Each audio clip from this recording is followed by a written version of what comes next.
Salam, salam jumpa, salam sehat di program Suara Kebenaran Klasis Kota Kupang.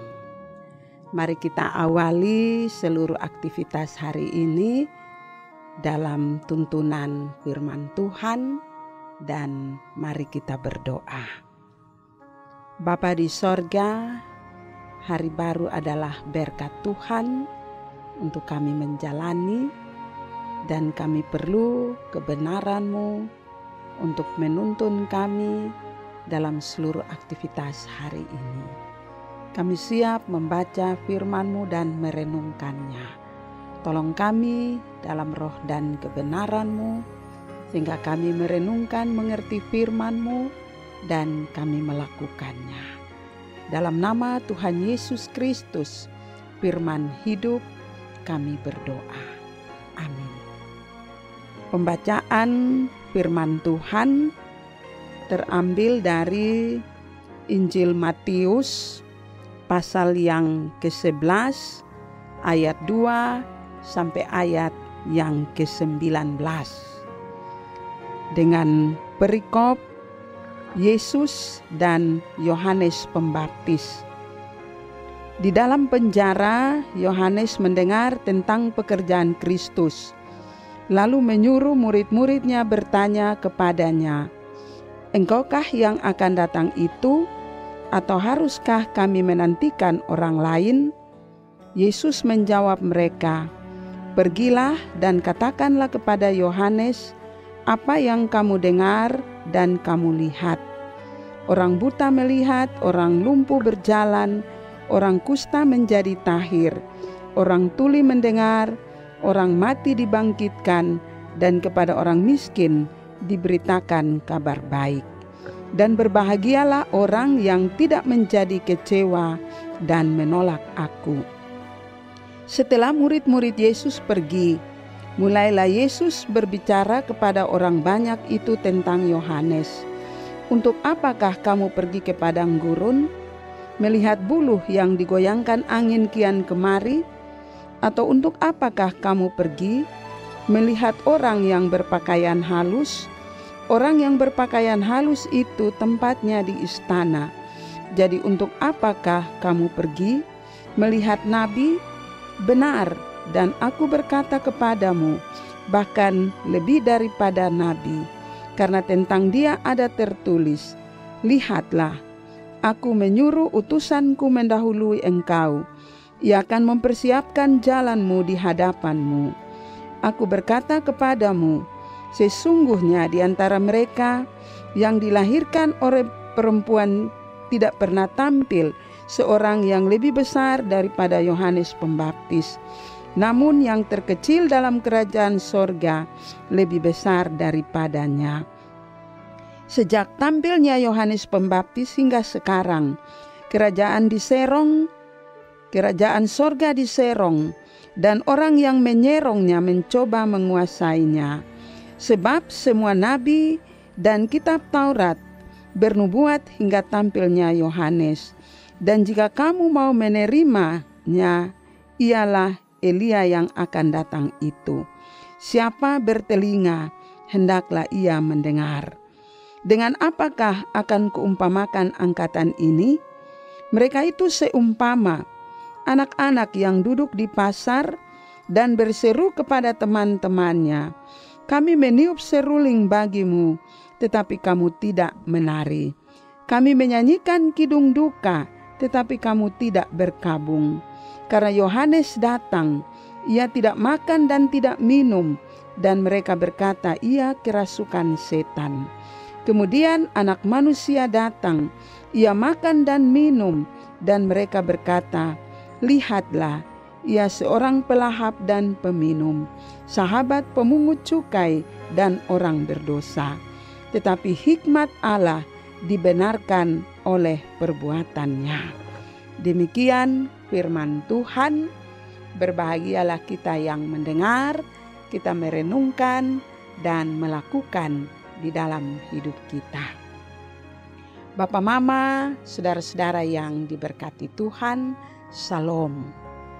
Tema renungan ini adalah saat keraguan melanda. Siapapun kita manusia, kita pernah berada pada titik meragukan kuasa Tuhan. Keraguan itu ada saat kita lemah, saat kita terpuruk oleh masalah-masalah kehidupan. Dan kita tidak melihat jalan keluar yang Tuhan siapkan. Apalagi kalau kita menunggu dan kita terpuruk dalam waktu yang tidak pasti. Bahasa Alkitab bilang iman kita goncang oleh suasana hidup yang menekan berat. Lalu kita bertanya, apakah Tuhan memang ada? Apakah Tuhan peduli? Apakah Tuhan mengerti kesusahan saya? Yohanes Pembaptis juga berada dalam situasi demikian. Dia sedang terkurung di dalam penjara karena dia berani membuka kejahatan Herodes, berani membuka kesalahan Herodes. Karena itu dia ditangkap dan dipenjarakan. Sebagai seorang nabi, Yohanes, dia sudah melakukan tugasnya dengan baik. Tapi karena kebenaran yang ia beritakan, itu membawanya ke dalam penjara. Di sini Yohanes bertanya-tanya, di mana peran dari Tuhan? Katanya Yesus adalah Mesias. Dia datang, dia membawa pembebasan. Kita lihat ayat 5. Orang buta melihat, orang lumpuh berjalan, dan seterusnya. Ya. Tapi kenapa Yohanes itu tidak mendapat perlakuan yang sama dari Tuhan? Dibebaskan dari penjara. Di manakah kuasa Tuhan? Ya. Pertanyaan, engkaukah yang akan datang itu? Atau haruskah kami menantikan orang lain? Itu ayat 3. Ya. Yesus bisa saja marah karena pertanyaan ini. Pertanyaan yang tidak memerlukan jawaban. Ya. Atau kalau bahasa tenar sekarang itu, kamu nanya, kamu bertanya-tanya. Sutau mas tanya lai. Itu bahasa Kupang begitu. Ya. Tapi Yesus bilang pikes tahu itu Yohanes. Ya. Saya melakukan banyak mujizat. Ya. Berbahagialah orang yang tidak menjadi kecewa dan menolak aku. Berbahagialah orang yang belum mendapat bagian pembebasan dari Tuhan. Ya. Siapa yang mau bahagia di tengah kesulitan? Ya. Ayat ini menegaskan kepada Yohanes betapa imannya lemah, betapa pemberitaannya yang selama ini dia lakukan sepertinya tidak berguna. Dia memberitakan tentang Mesias, dia memberitakan tentang pertobatan, dia memberitakan tentang pengharapan pada Kristus. Tapi dia tidak hidup dari penginjilannya, karena dia ada pada titik terpuruk. Karena itu dia meragukan kuasa Tuhan. Bapak, mama, saudara-saudara, ini catatan penting untuk hidup beriman, hidup pelayanan, hidup penginjilan kita. Bahwa kesungguhan kita mengenal Tuhan, hidup bersama Tuhan, berjumpa dengan Tuhan, itu kekuatan kita. Agar pemberitaan-pemberitaan kita tidak basi. Karena kita melakukan, mengenal, dan bersama menikmati bersama Tuhan. Ya. Supaya Kristus tidak diragukan dalam pemberitaan kita. Orang yang mendengar tidak ragu. Karena kita pernah keluar dari pergumulan-pergumulan bersama Tuhan. Ya. Apalagi kita sendiri. Kita tidak hidup dari keraguan. Karena kita pernah bersama Tuhan. Selalu senantiasa bersama Tuhan. Ya. Memang kita masih hidup di dunia. Bertarung dengan dunia. Yang selalu juga bawa kita pada titik ragu. Saat Tuhan tidak menjawab permintaan atau doa-doa kita. Yohanes ada pada titik ini. Kristus itu Mesias. Mesias itu pembebas. Tapi kenapa saya dipenjarakan? Bahkan akan mati di tangan Herodes. Yohanes kecewa. Karena Kristus tidak membebaskannya dari penjara. Lalu kenapa Yesus tidak menjawab keinginan Yohanes? Dan mengapa Yesus menjawab kebutuhan orang lain? Kotong yang perlu Tuhan jawab orang lain. Ini soal. Ya. Sekali lagi Yesus mengajarkan tentang hal beriman. Beriman adalah juga saat Yesus tidak menjawab permintaan-permintaan kita. Beriman adalah saat Yesus tidak menjawab dan meminta kita tidak kecewa dan tidak menolak Tuhan. Bapak, Mama, saudara-saudara, Tuhan selalu punya rencana indah untuk kita, tetapi tidak sesuai dengan apa yang kita pikir dan apa yang kita minta. Supaya kita belajar menempatkan kehendak kita itu di bawah kehendak Tuhan. Yohanes itu perintis jalan untuk Kristus. Tapi itu tidak berarti ia yang selalu jadi istimewa, spesial untuk Tuhan. Semua yang dia minta, yang dia perlukan, wajib Tuhan iakan. Di sini kita belajar bagaimana Allah berkarya menyelamatkan orang lain melalui kehidupan kita yang kurang beruntung. Yohanes melihat Tuhan untuk bagaimana Tuhan itu berkarya dalam kehidupan orang lain bagi kebebasannya. Pokok keraguan Yohanes akan kuasa Kristus adalah ketika dia sedang terpuruk. Tapi Kristus menjawab dengan kasih bahwa dalam beriman berhikmatlah untuk mencari kehendak Tuhan dan kebenarannya. Sebab kebenaran manusia bukan kebenaran Allah, tapi kebenaran Allah adalah kebenaran untuk manusia berperilaku dalam hidupnya. Seringkali kita menjadi bodoh untuk bertanya pada Tuhan, mempertanyakan kuasanya. Kita lihat ayat 16-17, mujizat sudah, perumpamaan sudah, mau apa lagi Yohanes?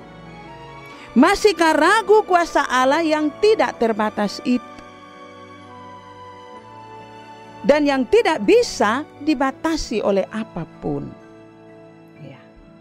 Karena itu, jangan kita ragu akan kuasa Tuhan, sekalipun jawaban untuk doa-doa kita adalah tidak. Atau nanti dalam waktu yang kita juga tidak tahu. Terus bertanya, karena saat doa-doa kita tidak terjawab, di situ Allah sedang bekerja untuk mendatangkan yang terbaik bagi kita. Ingat, meragukan kuasa Tuhan sama dengan kita melihat muka kita di cermin. Lihat habis berkoton tanya, benar itu beta kok? Amin. Tuhan memberkati kita. Mari kita berdoa. Bapa di sorga, terima kasih atas firman-Mu bagi kami, memberi semangat baru di setiap hari yang baru untuk kami bekerja, beraktivitas, dan kami melayani. Firman-Mu meneguhkan kami agar kami menjalani hidup ini apapun persoalan yang kami hadapi, kami tetap percaya tangan Tuhan tetap memberkati kami, menopang kami, membela kami, memeluk kami dengan anugerah pengasihan-Mu. Terima kasih untuk hari baru dalam aktivitas hidup kami. Kami berdoa untuk persekutuan pelayanan Klasis Kota Kupang Timur. Tuhan berkati semua pelayan dengan rumah tangga, pergumulan, dan persoalan-persoalan khusus di tiap keluarga. Tuhan beri kekuatan yang selalu baru, sehingga kami menjadi pemberita yang selalu memberikan harapan pasti di tengah pergumulan, pelayanan, dan pemberitaan kami. Setiap umat yang kami gembalakan layani, mereka pun diberkati Tuhan. Kami berdoa bagi Bapak Ketua Klasis, wakil, dan seluruh staf. Tuhan berkati semuanya, masing-masing dengan tugas dan tanggung jawab. Tentu di dalam pergumulan pelayanan ini ada banyak hal yang dijalani dengan baik, tidak sedikit banyak tantangan, halangan, pergumulan, persoalan yang juga dihadapi. Tuhan hadir dengan segala hikmat agar seluruh kepemimpinan yang ada di Klasis Kota Kupang Timur berjalan dalam kendali Tuhan. Terima kasih Bapa. Kami juga berdoa bagi sarana suara kebenaran ini tetap menjadi berkat bagi kami, sehingga kami terus dikuatkan, dipulihkan, diinjili dalam semua pemberitaan kami. Semua alat yang digunakan tetap Tuhan berkati. Dan seluruh aktivitas pelayanan hari ini kami taruh dalam kuasa penyertaan Tuhan. Kami berdoa bagi bangsa negara kami, pemimpin-pemimpin kami. Mereka pun diberkati Tuhan sebagai alat kebenaran, keadilan, damai sejahtera bagi negeri kami, kota, lingkungan kami ada dan hidup. Kami juga berdoa bagi jemaat Tuhan yang juga mengalami bencana karena curah hujan kemarin yang begitu tinggi. Tuhan hadir dengan segala pemulihan, dengan kuasa dan cara Tuhan melalui persekutuan kami di Klasis Kota Kupang Timur. Terima kasih Tuhan, ini doa ucapan syukur kami, mengampuni segala dosa dan kesalahan kami. Dalam nama Tuhan Yesus Kristus kami berdoa. Amin. Demikian suara kebenaran hari ini. Selamat beraktivitas hari ini dalam melayani. Tuhan memberkati kita semua yang ada dalam Klasis Kota Kupang Timur. Salam, Tuhan memberkati.